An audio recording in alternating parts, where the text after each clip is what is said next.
Thank you Vinod, thank you so much and wish you good luck. నా producer Rakesh గారిని మాట్లాడాల్సిందిగా కోరుకుంటున్నాను.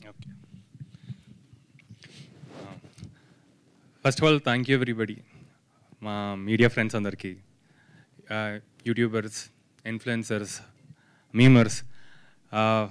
మేము బేసికలీ ప్రమోషన్ ఒక కిక్ స్టార్ట్ అవటం అనేది ఒక సినిమాకి చాలా important.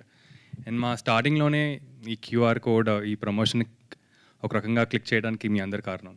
So thank you very much for that.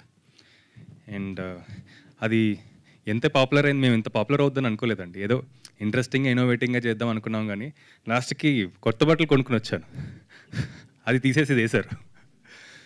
So ఇలాగే చేద్దాం మేము, మాకు we have concepts and all lined up till the release. మేము ఇలాగే ట్రై చేస్తున్నాం, ఇన్నోవేటివ్గా చేద్దాం అండ్ ఇంటరాక్టివ్గా ఆడియన్స్తో పాటు ఎలా అవ్వచ్చు అనేది అలాగే ఆలోచిస్తున్నాం. అండ్ ఇంకొక పాయింట్ ఏంటంటే, ఈ సినిమా ఇప్పటివరకు అందరూ ఒక కామెడీ స్పేస్లోనే వెళ్తుంది.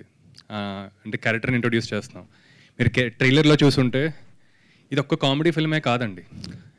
ఇప్పుడు నేను ఎందుకు ఇంత ఇష్టపడి ఈ సినిమా చేశానంటే, దీంట్లో ఒక చాలా ఎక్కువ ఇంపార్టెంట్ పాయింట్ ఉంది. అండ్ సో ఇప్పుడు నేను కానీ నా టీం కానీ ఈ సినిమా ఇంత ఎక్సైటెడ్గా ఎందుకు అండ్ ఇంత నమ్మకం ఎందుకు ఉందంటే ఆ పాయింట్ వల్ల. అది very emotional point, especially women, మన సొసైటీలో ఉమెన్ అండ్ వాళ్ళు మనకి ఎంత స్టాండ్ అండ్ స్ట్రెంగ్త్ ఇస్తున్నారు అనేది ఆ పాయింట్ మేము చెప్పదలుచుకున్నాం. సో ఎంటర్టైనింగ్గా ఉంటూ ఆ ఎమోషనల్ పాయింట్ ఉండే కథ ఇది. అండ్ సో ప్రస్తుతం అయితే అదే, ఎందుకంటే తర్వాత Q&A ఉంది కాబట్టి we can talk more in that. Thank you. Yes, thank you so much. And మీరు మంచి కంటెంట్ని బిలీవ్ చేస్తారు, అఫ్ కోర్స్ మిమ్మల్ని జనాలు